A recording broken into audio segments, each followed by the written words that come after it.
Assalamualaikum warahmatullahi wabarakatuh. Berjumpa kembali dalam pembelajaran kimia. Pada kesempatan ini kita akan membahas konsep tentang tekanan uap.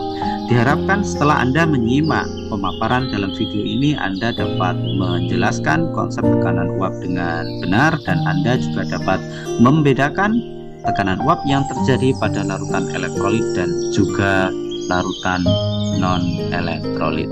Nah, gambar berikut menunjukkan adanya fakta bahwa suatu zat cair dapat berubah menjadi gas atau uap.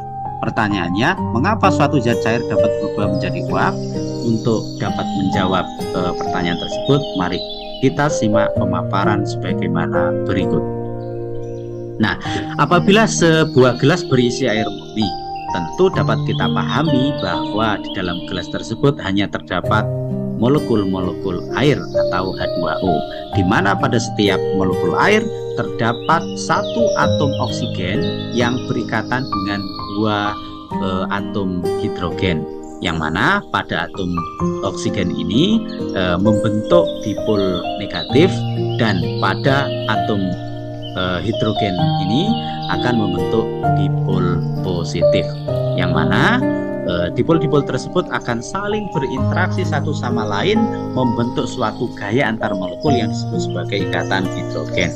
Nah, di sisi yang lain, interaksi tersebut juga dapat membentuk gaya London. Nah, perlu kita pahami bahwa sejatinya pada gelas tersebut terjadi gerakan random yang diakibatkan adanya interaksi antara molekul-molekul air. Hal ini sebagaimana yang ditunjukkan pada animasi berikut ini.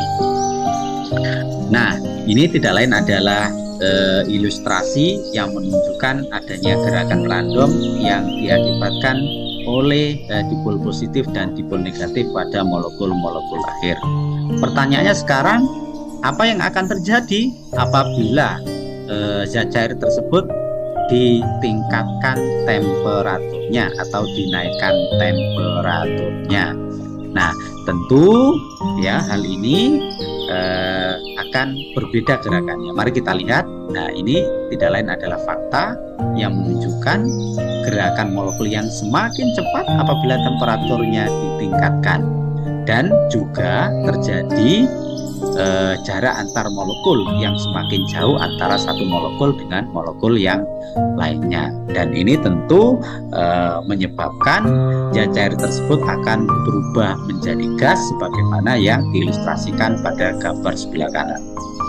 Oke, selanjutnya berdasarkan ilustrasi tersebut dapat kita pahami bahwa ketika temperatur suatu zat cair itu kita naikkan, maka jarak antar molekul zat cair tersebut akan semakin jauh, dan di sisi yang lain gerakan antar molekulnya juga akan semakin cepat. Hal ini menunjukkan bahwa zat cair tersebut memiliki energi kinetik yang semakin besar.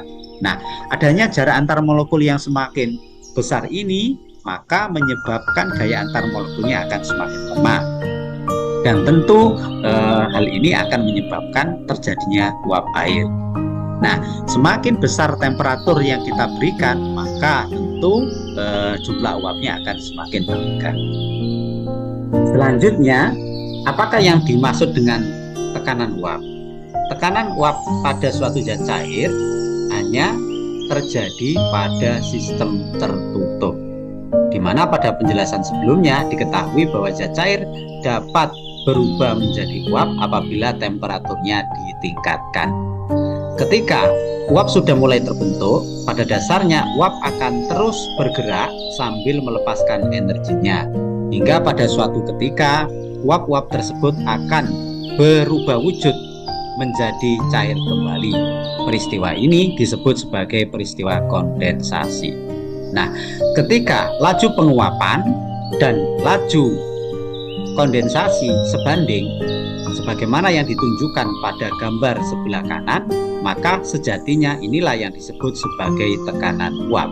Dengan demikian dapat kita pahami bahwa tekanan uap merupakan tekanan parsial dari uap yang berada dalam keadaan setimbang dengan cairannya. Selanjutnya, bagaimanakah perbedaan tekanan uap yang terjadi pada larutan non-elektrolit dan larutan elektrolit? Sebagai salah satu contohnya, larutan gula merupakan salah satu larutan non-elektrolit, sedangkan larutan garam merupakan larutan elektrolit.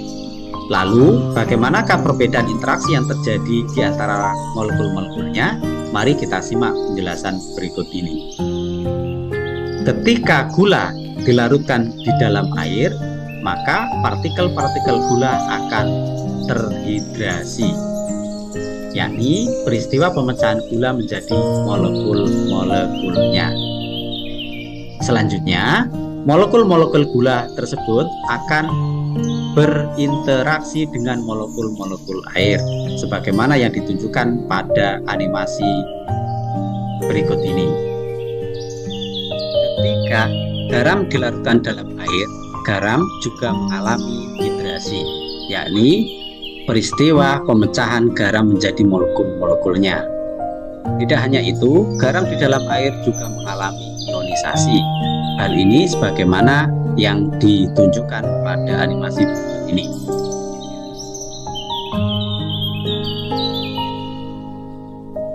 Berdasarkan penjelasan tersebut, dapat kita pahami bahwa pada larutan non-elektrolit, zat terlarut tidak mengalami ionisasi. Hal ini menyebabkan jumlah partikel zat terlarut tersebut tidak bertambah. Sebaliknya, pada larutan elektrolit, zat terlarut mengalami ionisasi. Hal ini menyebabkan jumlah partikel zat terlarut tersebut bertambah. Sehingga jumlah partikel zat terlarut pada larutan elektrolit lebih besar daripada larutan non-elektrolit. Hal ini menyebabkan zat terlarut pada larutan elektrolit lebih banyak berinteraksi dengan air dibandingkan dengan larutan non-elektrolit. Sehingga gaya kimia pada larutan elektrolit lebih kuat dibandingkan dengan larutan non-elektrolit. Nah, selanjutnya pada temperatur yang sama dapat kita ketahui bahwa tekanan uap larutan non-elektrolit lebih besar daripada larutan elektrolit. Hal ini karena molekul-molekul air yang berinteraksi dengan molekul-molekul zat terlarut pada larutan non-elektrolit lebih mudah dilepaskan dibandingkan dengan larutan elektrolit. Karena gaya kimia pada larutan non-elektrolit lebih lemah dibandingkan pada larutan elektrolit. Sementara itu, jika diukur pada tekanan uap yang sama, dapat diketahui bahwa temperatur pada larutan elektrolit lebih besar daripada larutan non-elektrolit. Hal ini karena molekul-molekul air membutuhkan energi yang lebih besar untuk dapat terlepas dari partikel-partikel zat terlarut pada larutan elektrolit. Hal ini karena gaya kimia pada larutan elektrolit lebih kuat dibandingkan dengan larutan non-elektrolit. Demikian penjelasan kami, semoga bermanfaat. Terima kasih. Assalamualaikum warahmatullahi wabarakatuh.